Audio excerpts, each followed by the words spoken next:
दोस्तों आज के वीडियो में हम बात करेंगे असमय बुढ़ापा, गंभीर बीमारी से बचाने वाले योग विज्ञान के 4 गुप्त रहस्य के बारे में। दोस्तों इन गुप्त रहस्यों को आप भी जान करके असमय बुढ़ापा और गंभीर रोग से दूर रह सकते हैं।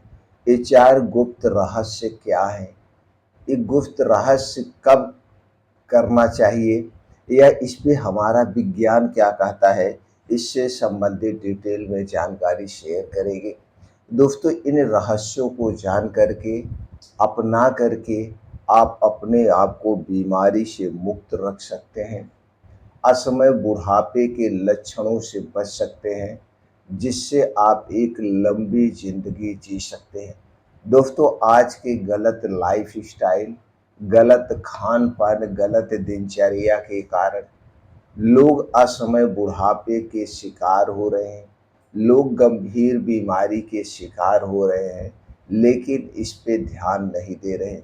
दोस्तों हमें स्वस्थ और निरोग रहने के लिए योग अपनाना चाहिए, योगा अपनाना चाहिए। योग और योगा इन दोनों को अपना करके दिनचर्या में बदलाव करके, लाइफ स्टाइल में बदलाव करके, अपने डाइट में बदलाव करके हम एक लंबी जिंदगी जी सकते हैं, वो भी रोग मुक्त रहते हुए। तो चलिए दोस्तों हम जानते हैं वह रहस्य क्या है। दोस्तों पहले रहस्य की बात करें तो है दोस्तों प्राण ऊर्जा। अपने प्राण ऊर्जा को आप जागृत करिए। प्राण ऊर्जा को हम कैसे जागृत करें? दोस्तों जहाँ प्राण नहीं है वहाँ जीवन नहीं है, वहाँ जीवन नहीं है। आज भी विज्ञान कहता है, आज भी विज्ञान कहता है कि फाइटोकांडिया यानी माइटोकांडिया हमारी सेल्स की बैटरी है। आदमी तभी स्वस्थ रह सकता है जब ऑक्सीजन और ऊर्जा का फ्लो संतुलित हो।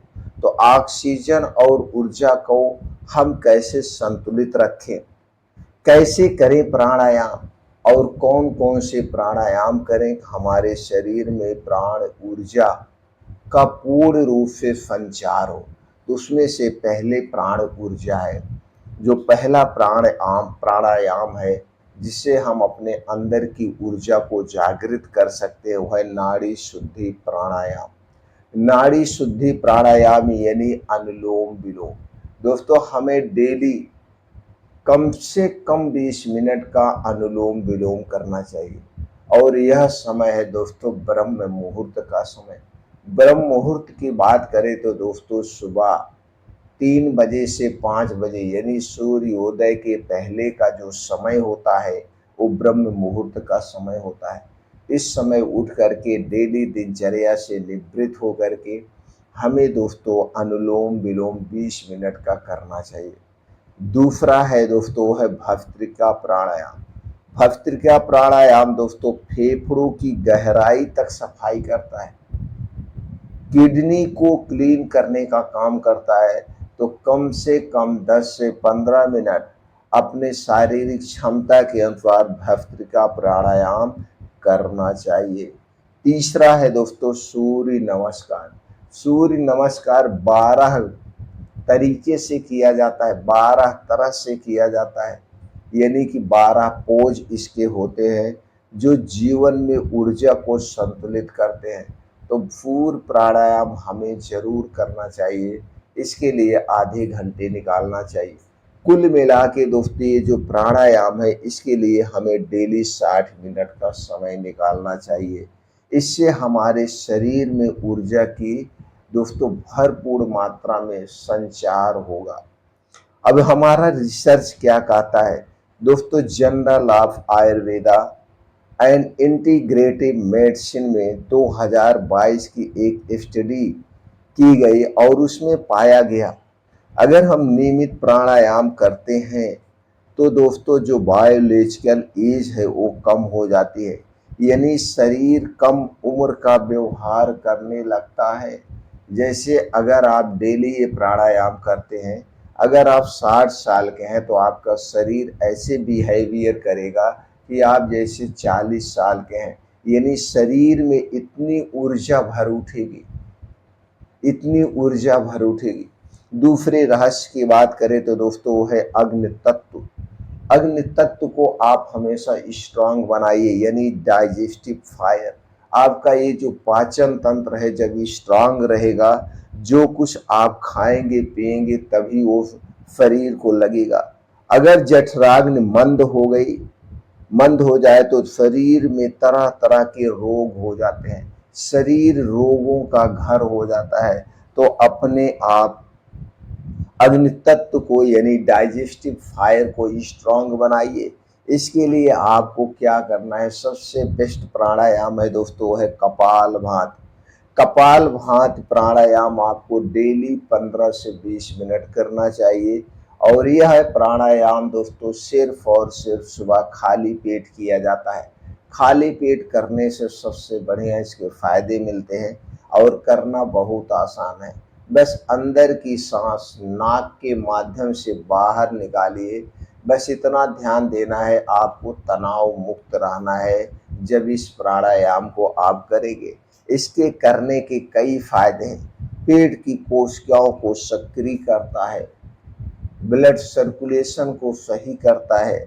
और इसके अलावा दोस्तों आप अपने डाइजेस्टिव फायर को यानी कि अग्नि तत्व को मजबूत करने के लिए रोज सुबह गुनगुना पानी ले सकते हैं, त्रिफला शहद ले सकते हैं। अगर आप इसे लेते हैं तो आपका पाचन तंत्र सक्रिय होता है। और ये मैं नहीं कह रहा हूँ, ये दिल्ली के एम्स रिसर्च के अनुसार, एम्स हमारे जो इंडिया का सबसे बड़ा हॉस्पिटल है, रिसर्च सेंटर है, वो है एम्स। एम्स कह रहा है कपालभाति करने वालों में 40% गट इन्फ्लामेशन कम पाया गया, जिससे कैंसर का खतरा यानी ऑटो इम्यून डिजीज का खतरा भी घटा है। तो दोस्तों इसे जरूर करिए। तीसरे रहस्य की बात करें तो दोस्तों है चिंता। चिंता से आप दूर रहिए और अपने चित्त की शुद्धि करिए। योगिक साइंस कहता है चित्त की अशुद्धि शरीर की बीमारी का कारण है। और आज न्यूरो साइंस भी कहता है stress is the new smoking. Stress सबसे बड़ा खतरनाक दोस्तों धूम्रपान है। इसलिए हमें स्ट्रेस कभी नहीं करना चाहिए। और पहले के बुजुर्ग भी कहते हैं चिंता चिता की तरफ ले जाती है और चिंतन जिंदगी को खुश रखती है। तो आप जिस भी फील्ड में, चाहे वो पारिवारिक समस्या हो, चाहे बिजनेस की समस्या हो, चाहे नौकरी की समस्या हो, चाहे पड़ोसी की समस्या हो, इसके लिए चिंता मत करिए, चिंतन करिए और हमेशा खुश रहिए। और चित्त शुद्धि के लिए कई सारे योगासन है, जैसे योग निद्रा। ये ब्रेन वेव्स को शांत करता है। योग निद्रा का अभ्यास करिए। और ओम जप करने से दोस्तों ये जो ओम जप है यानी वाइब्रेशन हीलिंग, कोशिकाओं में कंपन से रोग बाहर निकलता है। और हमें डेली सात्विक आहार, डिजिटल डिटॉक्स और करना चाहिए। इससे क्या होता है, मानसिक पाचन शुद्ध करता है। दोस्तों आज के समय में हम देखते हैं लगभग लोग 8 से 10 घंटे मोबाइल पे बिता रहे हैं और यह सबसे खतरनाक है। मोबाइल से निकले हुए रेडिएशन हमारे लिए नुकसानदेह है। चौथे रहस्य की हम बात करें तो दोस्तों है ब्रह्मचर्य का पालन। ब्रह्मचर्य का पालन बहुत जरूरी है। ब्रह्मचर्य न सिर्फ संयम है, ये ऊर्जा को ऊपर उठाने की प्रक्रिया है। यह रहस्य बहुत कम लोगों को पता है। ओजस शरीर की, दिल की प्रतिरक्षा ऊर्जा है, वही जो आयुर्वेद कहता है। दोस्तों हमें कैसे करना चाहिए अपने ओजस का संरक्षण, तो दोस्तों आपको श्वास ध्यान तकनीकी जैसे सिद्धार्थ कुंभक, मूलबंध आसन, उद्यान ऊर्जा को नीचे से ऊपर ले जाने की कला है। तो दोस्तों ये सब आसन करना चाहिए और सत्यवर्धक आहार लेना चाहिए। सत्यवर्धक पौष्टिक आहार, धातुओं को बढ़ाने वाला आहार लेना चाहिए। और यह किसमें पाया जाता है? यह दोस्तों गांव की जो देसी गाय होती है उसमें घी में पाया जाता है। तो गांव की देसी गाय का अगर घी मिल जाए तो सबसे बेस्ट है। इसके अलावा शुद्ध शहद, शुद्ध दूध, अश्वगंधा, शतावरी इत्यादि, ये सब दोस्तों आपको सत्वर्धक यानी धातु पौष्टिक वर्धक पाया गया है। तो दोस्तों इन 4 रहस्यों को जानकर अब आप यह सवाल नहीं रह गया है कि बुढ़ापा कैसे रोकें। दोस्तों अब सवाल यह है कि क्या आप इन्हें अपनाने के लिए तैयार हैं? अगर आज तैयार है तो आज से ही कोई ना कोई एक रहस्य अपने जीवन में उतारिए और धीरे धीरे 1 से 2 रहस्य लीजिए और सारे रहस्यों को अपने जीवन में उतार लीजिए।